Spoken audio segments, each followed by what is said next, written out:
हमारी नोक-झोंक तो आपने बहुत देखी है। आज मैं आपको दिखाती हूँ एंगेजमेंट और जगराता।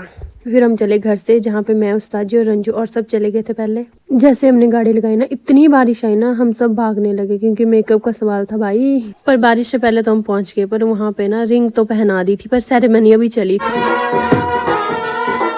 ये दिन जितना एक लड़की के लिए खास होता है ना, उतना ही उस लड़की के माँ बाप के लिए खास होता है, क्योंकि वहाँ पे वो पहला पड़ाव पार कर देते हैं कि हमने अपनी बेटी दूसरों को सौंप दी।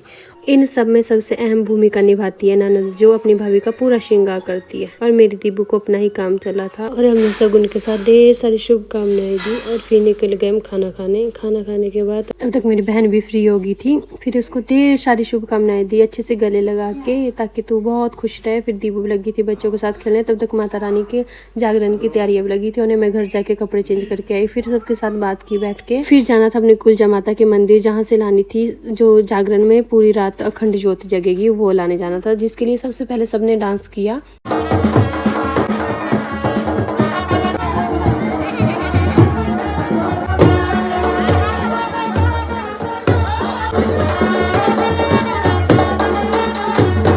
जो हमने अखंड ज्योत लानी थी ना, उसके लिए सबसे पहले जाना था कुलजा देवी के पास, जिसके लिए हमें कलश लिया और उसके बाद झंडा लिया जो माता रानी के पास चढ़ाना था। जैसे हम मंदिर में पहुंचे ना, तो सबसे पहले पूजा हुई, फिर जो अखंड ज्योत हमने लानी थी उसको जलाया गया, उसके लिए भी ढेर सारी पूजा हुई।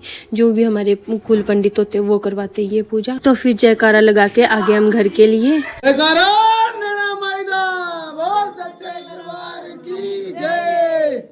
अखंड ज्योत जगा के सारे परिवार ने आरती की, फिर स्टार्टिंग हुई जगराता। जगराते वाले कौन है? वही अपने संजू भाई। और इतनी बार तो आपको जगराता दिखा दिया, अगर नंबर चाहिए होगा तो कमेंट करना, मैं फिर बिल करवा दूंगी। चुनरी ओढ़ा के सम्मान से जगराता स्टार्ट किया। चलो ठीक है, आप देखो जगराता। अब ठीक है जी, राधे राधे। समय काफी बीत चुका है।